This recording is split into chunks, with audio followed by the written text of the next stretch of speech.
I drunkenly kissed a guy who knew he'd end up being my boss. He started cornering me in his office, kissing me until my lips were raw. Can't you wait until we get home to mess around? I'm in my 20s. I do what I want. I lost a game of truth or dare, and my dorm mates dared me to kiss the first person who walked by the door of our private KTV room. I guess you could call it liquid courage. I was pretty wasted, so I just stood there by the door, waiting for the lucky winner. Hey handsome, how about a kiss? He was cute. I was too drunk to remember his face, just that he was really good looking. I must have been really out of it because I heard his question as a yes. I went for it and planted one right on his lips. The hooting from my friends stopped. They probably thought I was about to get decked. They rushed out, apologized profusely to the guy, and dragged me back into the room. The next thing I knew, I was waking up in my dorm bed. Dude, you were bold last night, my roommate Gary said from the bottom bunk, his already small eyes squinting into slits as he laughed. We dared you to get a kiss and you actually did it. Shut up. Where is everyone? I rolled out of bed and headed for the bathroom, my head pounding from the hangover. Some are out job hunting, others are on dates. Man, you really impressed us last night. I was afraid that guy was gonna punch you, and after the first kiss, you actually tried to get another one. I was drunk, I don't remember any of it, I said. I honestly didn't recall asking for a second kiss. I must have blacked out. After a shower, I sat shirtless in front of my computer, looking at the few replies I'd gotten for my job applications. All my friends were landing jobs one by one. I needed to get serious. I spent 2 months sending out resumes and going to interviews. The jobs either had pay that was a complete joke or the salary was so good it felt like a total scam. Is there no honesty left in the world? I know my own worth. I wouldn't dare take a job that seemed too good to be true, but I didn't want to settle for a bad one either. The interviewer sat across from me in the conference room. He looked kind of familiar, but then again, I think anyone better looking than me seems familiar. How old are you? His hands, slender and long with distinct knuckles, flipped through my resume. 22. Graduated? I'm a senior. Are you in a relationship? No. Right now, my focus is on my career. I'm not thinking about dating or marriage. All right, we'll be in touch. I figured the interviewer didn't think I was a good fit. He asked 3 questions and not one of them was about my major. Another dead end. Later, at a bar, I thought, screw it, maybe I'll just go home and take over the family pig farm. Or I could just be a full-time son, be there for my parents. At least I'd be useful for something. Louis, man, why don't you just take over for me as the regular singer here? Said Mac, the bar owner. You'd make more in a month than you would at some crappy entry-level job. Mac was a big dude with a face that could scare kids, but he was secretly a softie with a Hello Kitty tattoo. We'll see. I just want to find a stable job so my parents don't have to worry, I said. Besides, after all these years in art school, I need to know what the point of it all was, you know? I swirled the ice in my glass, watching the dim, yellow light refract beautifully through it. Excuse me, boss, can you help me out? I'm going to propose to my girlfriend in a bit, and I need your cooperation, a man said, holding a bouquet of roses as he explained his elaborate plan. I downed the last of my drink, ripped off my tie, unbuttoned my shirt, and walked straight to the stage. Him? Don't worry, Max said. He's the best singer we've got. I felt like the guy drinking at a table below looked familiar. Why does everyone look so familiar lately? Is there something wrong with my eyes? I headed back to my dorm with my things. Gary had found a job and moved into his own place yesterday. The once noisy dorm room was now empty except for me. I woke up and saw it was only 6 a.m. On my phone. Back when this place was as loud as a chicken coop, I could sleep until 9. Now that it's quiet, I can't sleep at all. Hello, is this Louis? Yes, who is this? This is Momentum Studio.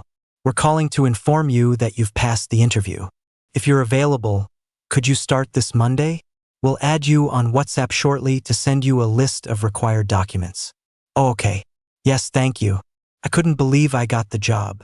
It was weird for such a big studio not to have a second interview. My first day on Monday went surprisingly smoothly. They put my desk right next to the boss's office. It wasn't until I saw the handsome guy from my interview walk into that office that I realized he was the one who'd interviewed me. He was the boss. I opened my browser and did a search. His name was William. He was only 25 and had already won a ton of international design awards.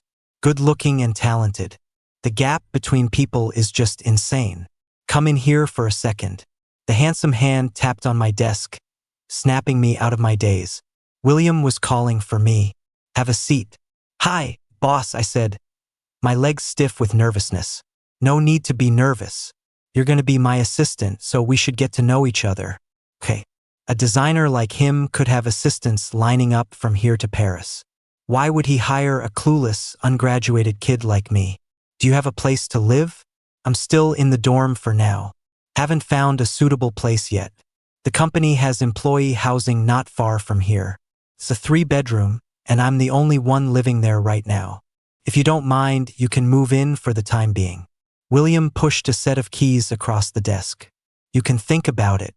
You just graduated, so you probably don't have much cash. This could take some of the pressure off. Thank you, William. I'll get back to my desk now. All right. I looked at the key card for the Regent Apartments. It was really close. I'd just been looking at places in that building online a few days ago. A single room cost half my salary. But living with my boss, that seemed pretty awkward. After a week of apartment hunting, it seemed like there really wasn't a better option than moving in with my boss. I mean, sharing an apartment. No rent, a short commute, and a nice environment. It was just a little weird. But cutting my commute from 3 hours to 10 minutes was too tempting. I decided to move in for now. I could always move out once I saved up some money. The first day I moved in was just awkward. After my shower, I wanted a cigarette but had no idea if it was okay. What have I gotten myself into? William, is it okay to smoke in here? I asked William, who was standing on the balcony. I figured it was best to ask. Sure. Want one? You go ahead. I took a deep drag and blew out a perfect smoke ring. William, isn't it a waste to use such a nice apartment for employee housing? Looking at my boss's ridiculously handsome face, I couldn't help but marvel again at how unfair life was. It's not a waste. A house is meant to be lived in, right? And don't call me William at home. Just call me William. Okay, William. You're older than me, so you've earned the respect. I admit I was trying to suck up, but it's normal for an employee to butter up their boss. All right, are you hungry? What do you want to eat? I can cook. Oh no, that's not right. How about I treat you? We can eat out. The thought of having my boss cook for me, and me placing an order, felt like I was asking for trouble. In the end, he just made some fried rice. He cooked and I did the dishes. When he leaned in close to put a bowl in the sink, his breath ghosted across my neck. It felt like I'd been scalded by boiling water, a tingling, numb sensation. Lying in bed later, I told myself it had to be my imagination. Since we'd all found jobs, my old dorm mates decided to get together on Saturday. At a roadside barbecue stand, drinking ice-cold beers, they all complained about their bosses and supervisors. I just kept quiet. Louis, how's it going at Momentum? Harry asked, his words slurring a bit. It's all right. Except I'm living with my boss in the company housing. It's fine. My boss is pretty easygoing and he's a good cook. William really was a great boss. He taught me things at work and even cooked after hours. Wait a minute, Louis. You don't think your boss has a thing for you, do you? With Louis's little bit of baby fat and that clean-cut look? It'd be weird if he wasn't interested. Shut up, guys. My boss is just looking out for his employees. Are you done eating? I'll go pay. We're done? Dad? Thank you. Man, they'll call anyone Dad if you're paying. When I got home, I saw William standing on the balcony. Broad shoulders, a narrow waist, long legs. Could he actually be into me? The more I thought about it, the less likely it seemed. I was probably just overthinking things. The company organized a team-building trip, a vacation at a beach where they rented a row of seaside villas. When I told my old dorm mates in our group chat, they all said I must have stepped in some serious luck in a past life to have such a great boss and work at such a cool company. As I stood there, feeling the sea breeze and drinking a beer, I thought they might have a point. Louis, Come sing a song. It was Lisa from HR. She had just belted out some cheesy old ballad that instantly transported me from a summer beach to a winter in the Northeast. Lisa, you have such a great voice. You should sing another one. Oh, you think so?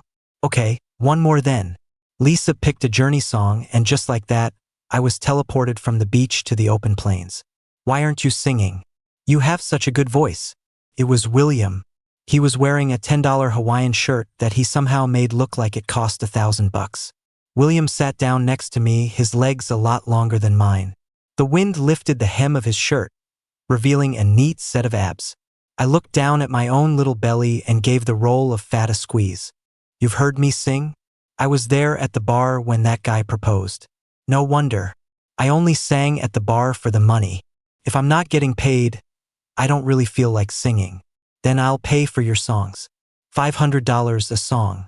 I looked at his face, flickering in and out of the light. For real? William, you can't be serious. I never joke about things like this. William looked at me, and I looked back into his eyes, which were as deep and unreadable as the ocean. I suddenly remembered my friends saying, "You don't think your boss has a thing for you, do you?" The words circled in my head but never came out. Whether the answer was yes or no, it would be a difficult situation for me to handle. Well then, William, you're about to spend some serious cash. As I sang, I locked eyes with William across the crowd. It felt like he was just standing there, not doing or saying anything, and yet he was the only person I could see. The sea breeze, the starlight, the crowd on the beach, it was like a scene from a romance movie. I felt something inside me starting to change. After I finished, people started shouting for an encore, but I quickly made my excuses and escaped. Why'd you stop? I'm done singing. The sea breeze feels too good to waste. I need to take a walk and enjoy this perfect night. The truth was, I just needed to sort out my feelings. That moment our eyes met, it felt like a string inside me had come loose. William Venmo'd me the money, but I didn't open it. I sat on a swing, a pile of cigarette butts at my feet. Thinking about it, William really was incredibly good to me, and it seemed I'd stopped seeing him as just my boss. After living together for half a year, I had gotten used to him being a part of my life. His cooking was delicious, his advice was always spot on, and he respected my opinions. Sometimes, the way he looked at me gave me the crazy illusion that he liked me. Am I just being delusional? I couldn't figure it out. I cleaned up the cigarette butts on the ground and went back inside. Lately, I'd been avoiding William. I stopped eating breakfast at home, tried to have lunch with other colleagues, and stayed out at Mac's bar until after 10 before heading back. After a week of this, I didn't even know if I was avoiding William or my own feelings. You're back? I looked over at William sitting in the living room. The lights were off, but I could feel a low pressure emanating from him. He put down his wine glass, and the sound it made on the coffee table seemed to strike my heart, making me flinch. Yeah, I mumbled, taking off my shoes but not daring to step further into the room. Louis, why have you been avoiding me lately? As William walked towards me, I pressed myself against the front door, wishing I could melt into it. I haven't been, I said, turning my head away so I wouldn't have to look at him. Forget it. He seemed to deflate, and for a moment, this nearly 6'3" man looked incredibly lonely and helpless from behind. Do you think it's disgusting for a guy to like another guy? Of course, his voice was flat, emotionless. Yeah, it is pretty disgusting. I lay in bed, tears streaming down my face. A grown man crying like this, it was pathetic. I stopped avoiding William and tried to act like I used to around him, but things would never be the same. I'd managed to save up some money over the past 6 months. After sending some home, I still had a decent amount left. What do you want for dinner tonight? William asked, already packed up and waiting for me to leave work. Harry? This was a scene that had played out countless times, but now I couldn't seem to process it. What do you want to eat? What's with the huh? He playfully ruffled my hair into a mess. Anything's fine, I said, hastily tidying up the papers on my desk. Hot pot, then. My mind was a mess, like a tangled ball of string I couldn't unravel. Singers are usually so careful with their throats. How come you smoke and drink, and only eat from the spicy side of the hot pot? Life is already pretty bland and boring. If you can't even eat and drink what you want, what's the point? My face was flushed red from the spice, and I accidentally took a sip from William's water glass. Sorry, wrong glass. It's fine. He took the glass back and drank from it naturally, not looking awkward at all. I think my face wasn't red from the spice anymore. It was from blushing.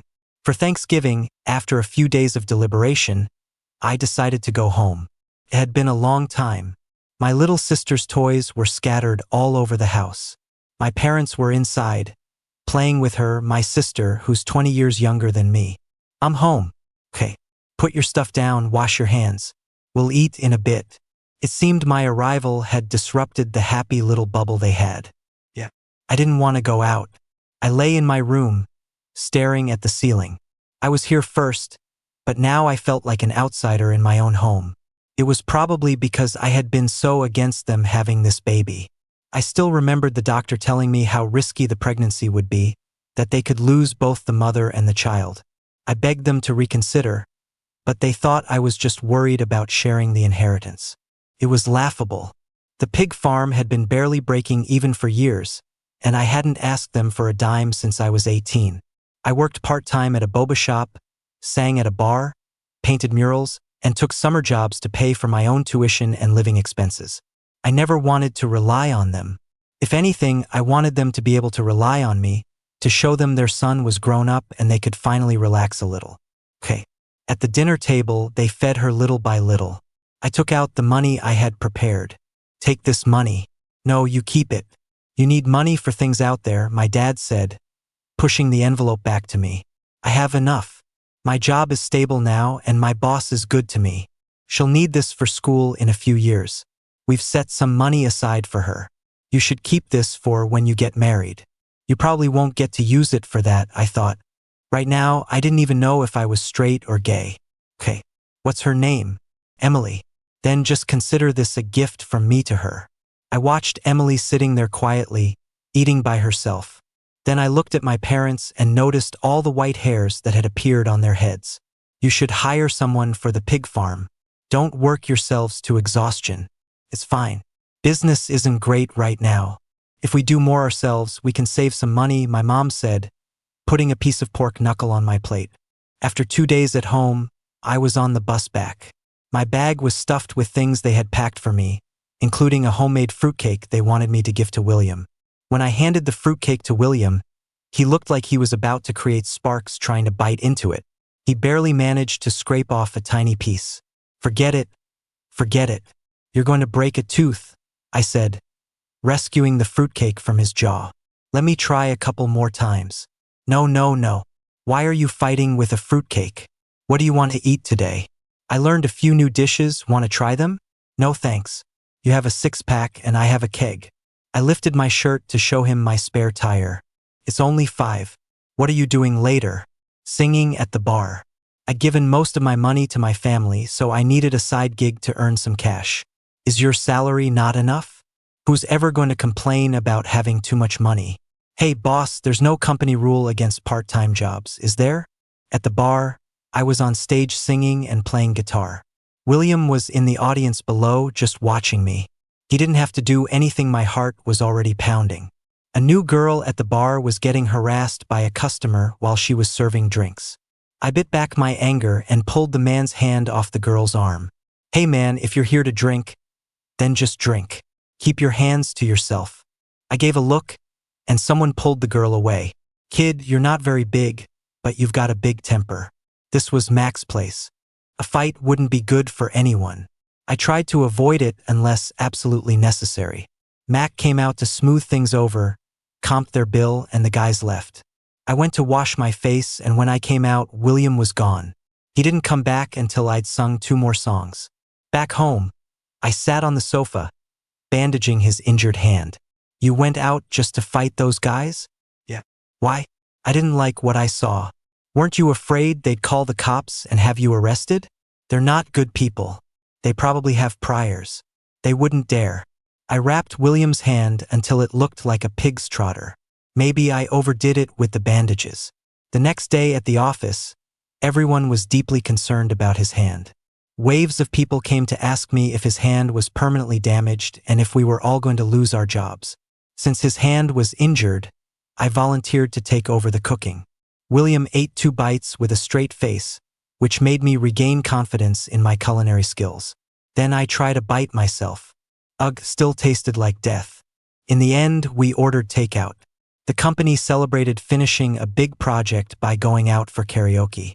Ever since that truth or dare incident where I kissed a stranger and almost got punched, I'd rather drink myself to death than play that game again. The result was that I got completely wasted, and William had to take me home. William, do you like me? I wasn't actually so drunk that I didn't know what I was saying. I just wanted to use the alcohol as an excuse to finally say what I wanted to say. I looked into his eyes. It was like there was a deep lake in them, ready to drown me. Yes. What kind of like? Like a little brother, an employee, or a lover? I grabbed his collar and refused to let go. We hadn't turned on the lights. I stood on my bare tiptoes, trying to get as close to his face as possible. I like you. Do you like me? The light from the street lamps outside shone into the living room, illuminating everything except for this one spot where we stood. I couldn't see William's face clearly. He didn't say anything. He just cupped my face and kissed my lips. I do. I've liked you for a long time. He whispered in my ear, and his words were like an arrow piercing my heart. We were tangled together in that small entryway, kissing passionately. When I woke up, I was in his bed. God, my ass was sore. Go back to sleep. He held me from behind, wrapping his arms around me tightly. When I asked you if you thought it was disgusting for a guy to like another guy, why did you say it was? I asked, touching his hand. His palm was much larger than mine. What if I scared you off? You were already running away like a rabbit at the slightest hint of anything. Then why did you say you've liked me for a long time? You were the one I kissed when you lost at truth or dare. But you don't remember any of it, he said, a hint of complaint in his voice. He turned and planted a few kisses on my neck. I blacked out that night, I said. His kisses were making my neck itch, and I couldn't get away because he was holding me so tight. And you were the one clinging to me, asking for another kiss. You can't trust a drunk's words. You little liar. The company was off for 2 days, and we spent both of them in bed. When I struggled to get up, William actually suggested taking another day off. I gave him a stern lecture and then dragged him to work. At the office, William wouldn't let up. While our colleagues were out for lunch, he pressed me against the door and kissed me. That's enough, William. You're going too far. What happened to William? Not even William anymore? He teased, pinching the fat on my stomach through my shirt. So what if I don't? He kissed me until I was breathless. When he finally stopped, I leaned against his chest, looking at the design plans in his hand. If you're tired, just take a nap. I'll go sleep at my desk. Just sleep here. I was exhausted. I curled up in his arms and slept like a log, waking up to see it was already 3 o'clock. Why didn't you wake me up? I've missed an hour of work. You're sleeping with the boss. What's the big deal about sleeping in for an hour? Oh, shut up. I'm going back to work. Are your legs still weak? You should sleep a little more. I looked at William's smile and suddenly realized how sneakily devious he was. Get lost. I wanted to keep our relationship a secret from our colleagues. But William was not on board with that plan. He kept cornering me against the office door, kissing me until my lips were raw. Can't you just hold it in and wait until we get home? I'm in my 20s. I don't have that kind of self-control. Damn it. I had no comeback for that. The riverside was bustling at night, and the nearby boba shop was doing crazy business. William waited in line for half an hour just to get me a drink. A father and son walked by holding balloons. Business was clearly slow for them. Their plain, patternless balloons couldn't compete with the flashier ones all around the plaza. Hey kid, how much for the balloons? I'll take one. They were thrilled and brought the balloons over for me to choose. Actually, give me one of each color. The little boy bounced away happily after taking the money. William finally got the boba and was standing over by the counter. Here, a thank you gift for my boyfriend who waited in line to buy me a drink. I handed him the bunch of balloons. He took them and tied the strings to my wrist. And here, he said, is a thank you gift for my boyfriend who bought me balloons. He stuck the straw in the taro slush and held it to my lips. The flavor exploded in my mouth. Come on, little guy. Let's go home, he said, taking my hand and trying to pull me up. I don't want to walk back. I'm tired. Then I'll carry you. He crouched down, but in the end, I walked back on my own. I really didn't want to cause a scene. William truly had a unique vision when it came to design. I started to handle some projects independently, but clients were a nightmare. Sometimes I just couldn't figure out what they were thinking or what their aesthetic was.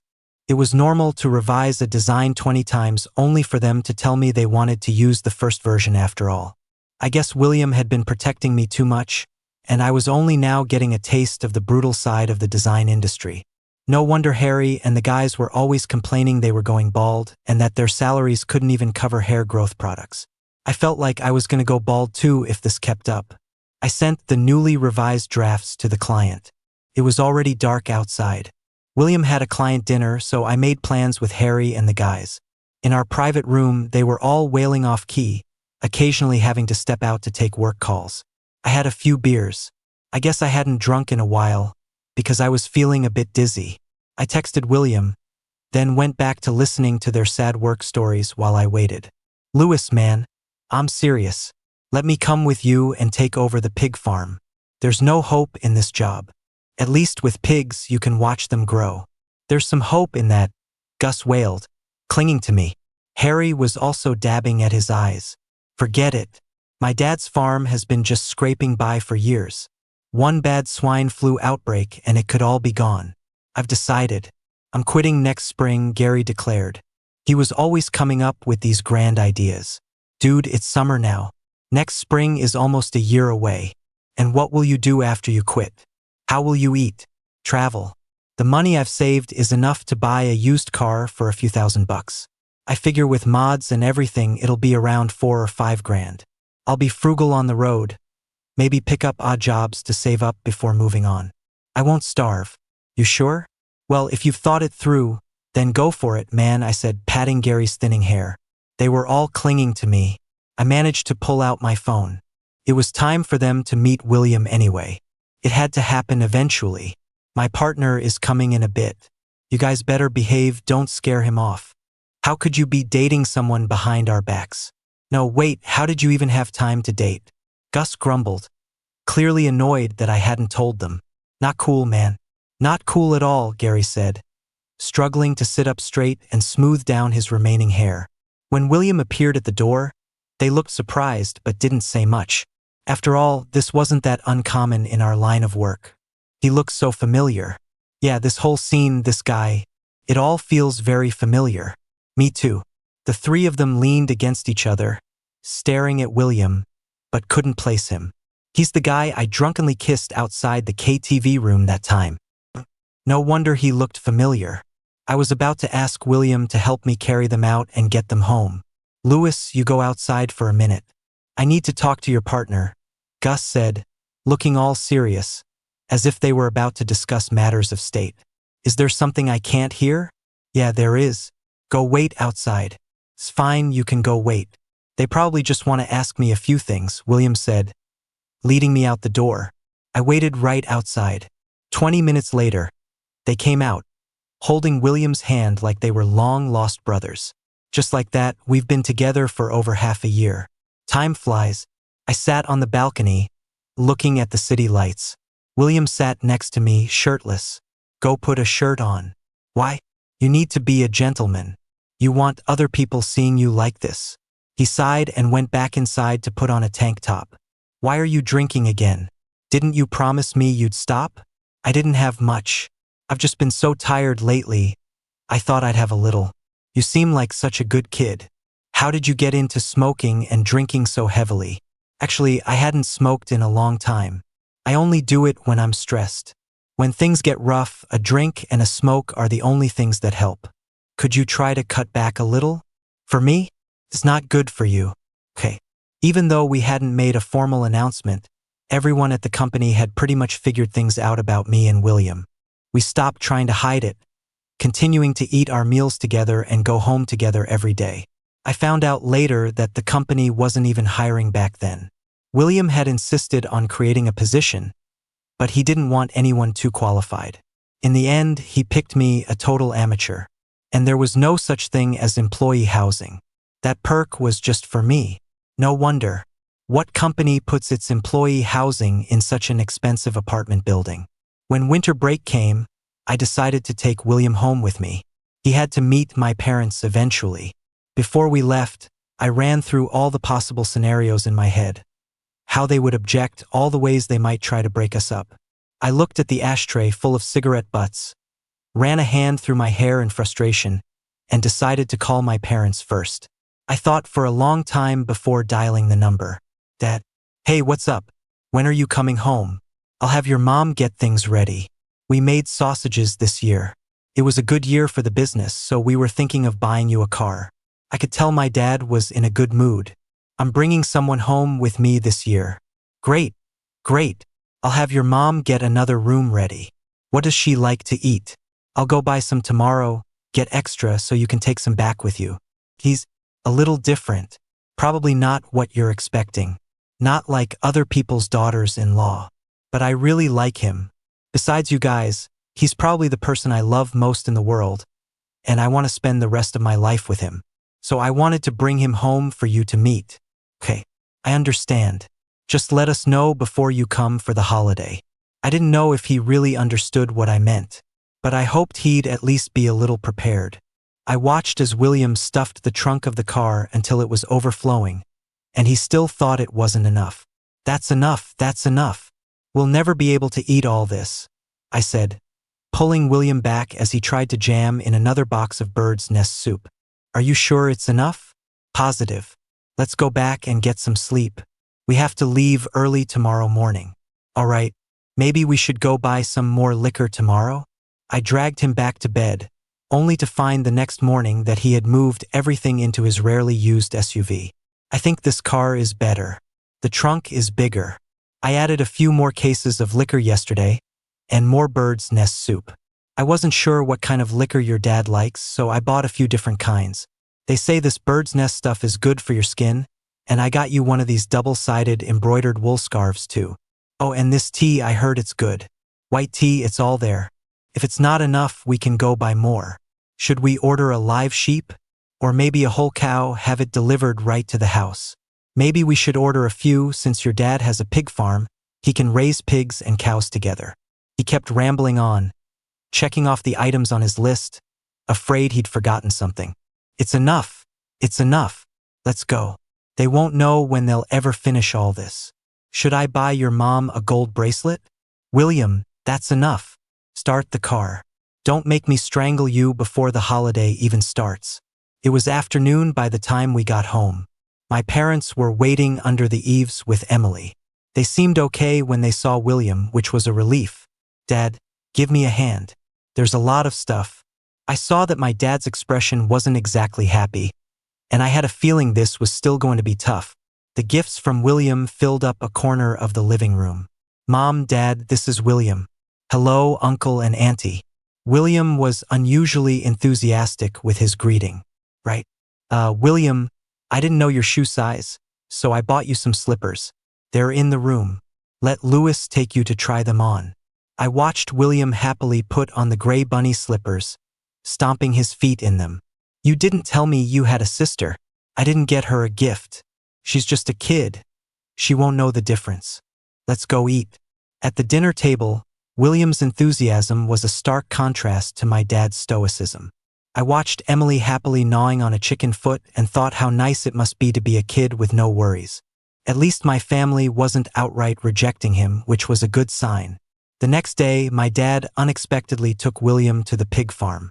When I went to find them, William was there, shoveling pig manure with the same hands he used for his design work. It's fine, you go back. I'll help your dad here, William said, shooing me home. They didn't come back until evening, probably having grabbed a quick bite at some small restaurant for lunch. But the day's labor had a noticeable effect. My dad's expression towards William softened, and he would even ask him a question or two. We spent the rest of the holidays there. William was thrilled when my parents gave us holiday money in red envelopes, and he turned around and gave Emily a thick envelope of her own. "This is for you. The winters here are cold, and our house didn't have central heating." We were huddled under the covers in our long johns when he slipped the envelope into my hand. "Feels pretty thin. A little cheap, William. Why don't you look inside before you judge me?" I pulled out a bank card. "This my entire life savings, babe." He rested his head on my neck, his hair tickling me like a big dog begging to be petted. "For real? 100%. From now on, I'm at your mercy. Just spare me a few $100 for spending money. I'm counting on you now, babe." "We'll see how I feel," I said, ruffling his hair into a mess. After the holidays, it was time for us to head back. My mom packed a ton of homemade bacon and sausages for us. Back home, William and I collapsed onto the sofa, completely exhausted. "What did you say to my dad?" "What did my dad say to you?" "He said you were always a sensible kid, good at school, good at art, and you stopped asking them for money once you went to college. When your mom was pregnant with your sister, you were against it. He said that looking back, they realize you were probably just scared your mom wouldn't make it off the operating table. They feel like they owe you an apology. They don't know how many jobs you worked back then to save up over $1,000 to hire a postpartum nurse for your mom. Louis, you're amazing. You always say you're a nobody, but you're not. You're a good son, you have your own ideas, you make things happen. You're a great person, a really great person. How great. The best in the universe. The best, best, best in the whole universe." He buried his face in the crook of my neck, his hair tickling me. When my mom was pregnant with Emily, it was a high-risk pregnancy. She had high blood pressure, diabetes. She went through hell, so many shots to prevent a miscarriage. The doctor told me they could lose them both. I got on my knees and begged my parents, but I couldn't change their minds. So I started taking every job I could find, painting murals, singing, waiting tables. I did everything, trying to save money to hire the best nurse for my mom. I never really accepted Emily because my mom almost died on that operating table.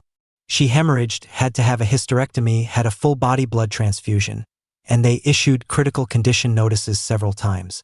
So I could never bring myself to like the sister who almost cost me my mom. That's when I started smoking and drinking. Louis, you're so sensible and strong. And you know what? I started liking you long before that game of truth or dare. But we'd never met before, had we? We had. That day at the noodle shop on Willow Lane. My phone was dead and I had no cash. It was one of the most embarrassing moments of my life. I was about to explain the situation to the owner, but he told me the young guy carrying the art supplies had already paid for me. I still remember it. You were carrying your art gear covered in paint. You even had some on your face. And I just thought, how can someone be so good looking, even with paint on their face? I don't remember that at all. It's okay that you don't. I do. Later, I found out some information about you, thinking I'd pay you back if I ever got the chance. And then I started following you for a long time. When you went to the hot pot place, I went to the hot pot place. When you went to the bar, I went to the bar. You were always so busy. I tried to talk to you so many times, but you never noticed me. I paid for my own tuition and living expenses since I was 18. Being an art student is expensive, so I was basically working all the time. Then one day, I overheard you guys in that KTV room talking about looking for jobs. I thought, this is my chance. I never expected you to kiss me first, so this was all premeditated. It was. Loving you is something I've been planning for a very long time. That's so cheesy. When am I going to meet your parents? You don't have to. They divorced when I was very young. Neither of them wanted me, so I grew up with my grandparents. They passed away a few years ago. You still have me. With no more obstacles in our way, our relationship flourished. Gary didn't wait for spring to quit. He got laid off and was thrilled with the severance pay. It meant he could get a better car. I bought him a roof rack and William paid for a custom car seat conversion, our contributions to his dream. We paid our respects at the graves of William's grandparents. William wanted to go to Denmark to get married. But to me, a piece of paper can't protect my love. It didn't matter whether we had it or not. But William was insistent, so we went. In a church in Denmark, we had a wedding with just the two of us. William's POV. I fell for a guy. He looked so clean-cut and sweet, always with a smile on his face. He was the most beautiful person I had ever seen. That moment had to be one of the most embarrassing of my life. My phone was dead, and I had no cash in my pocket. I watched the busy owner of the noodle shop, trying to find the right moment to talk to him. When I finally got the courage to speak, the owner told me that the guy who was just here had already paid for me. He had been sitting in front of me, looking like a painter, covered in paint. His red baseball cap had a big yellow splotch on it. I ran out after him, but he was already on the bus. But I guess it was fate because I saw him again. He was expertly weaving through tables with a tray of food. I tried to get his attention several times, but other waiters always came over. I wanted to get to know him. I followed him for a long time, but he never noticed me. He probably didn't have the extra energy to. Sometimes he and his friends would get gigs painting murals. His art was so charming. A well-fed goldfish at the bottom of a painting, a pot of plump lilies of the valley. Sometimes he would paint an ink wash swordsman or a vibrant spring mountain scene. I found out his name was Louis. He was a junior in college, though he looked so much younger. I started waiting for him at the school gate whenever I had time. I felt like a total stalker. Love between two men isn't something everyone can accept. I didn't dare to take that gamble. Before they graduated, the 4 guys in his dorm were in a private room, crying their eyes out. Louis was drunk. He said he wanted a job related to art with a good boss, good pay, and a chance to learn. The others in the room laughed at him, telling him to keep dreaming. They said bosses these days just want to squeeze every last drop out of you for no pay, treating you like a workhorse. A job that good would never exist. Why not? I had one right here. I called Lisa in HR and told her to find me an assistant and that I would be interviewing candidates myself. Lisa said I must be crazy. What do you need an assistant for? I needed one. I desperately needed one. I never expected that on my way back from making the call, I'd get ambushed with a kiss right outside their door. I was so happy I couldn't sleep all night. But I didn't expect Louis to wait 2 months before sending his resume to my company. I interviewed him myself. That night, a friend dragged me out to help with his proposal, and I ran into Louis again. I heard the bar owner tell him that if things didn't work out, he could just go back to singing there. How dare he try to poach my guy? I thought, I need to have Lisa work overtime tomorrow. I told him the company had housing, that it was a nice environment and close to work. He was tempted. I was one step closer to him. The night I found out he'd agreed to move in, I scrubbed the floors over and over. If I had known earlier, I would have replaced the bed, the wardrobe, the desk, but he was moving in the next morning. It was too late. He even looked good when he smoked. The cigarette burned between his fingers, and the smoke didn't have a strong tobacco smell, but a faint scent of mint. The house started to feel alive. He would often buy a bouquet of jasmine and put it in the vase in the entryway. The light fragrance of the jasmine was like a reminder that I was home. The jasmine wasn't top quality.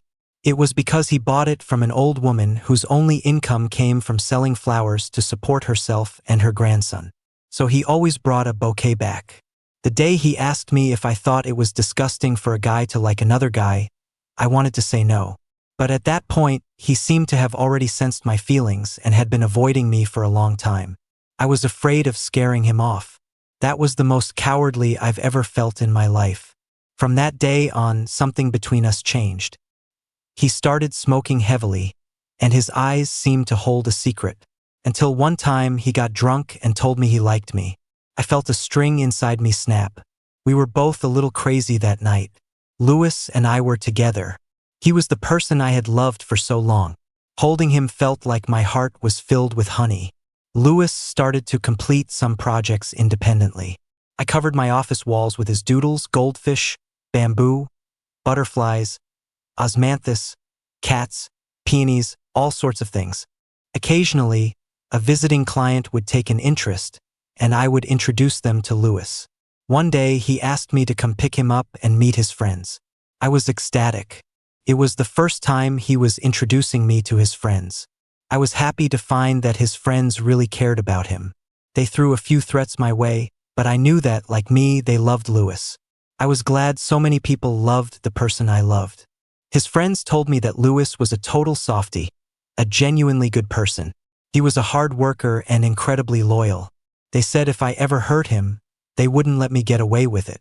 My boy really is a good boy. He's serious, smart, and hardworking.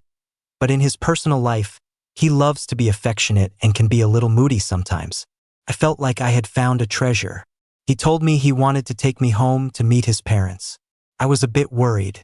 Not many people from the older generation are willing to accept a relationship like ours.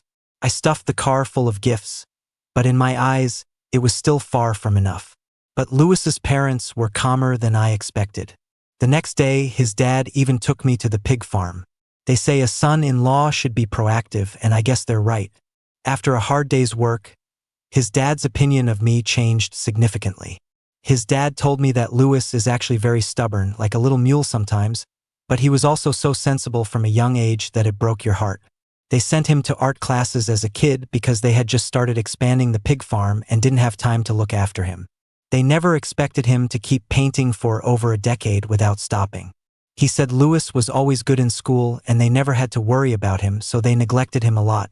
He stopped asking them for money after he started college. After they had their daughter, Louis only came to see her once, stuffing $1,000 in their hands for a postpartum nurse, and they had no idea how he'd earned it. Even so, he still didn't like Emily. He was just worried about his mom.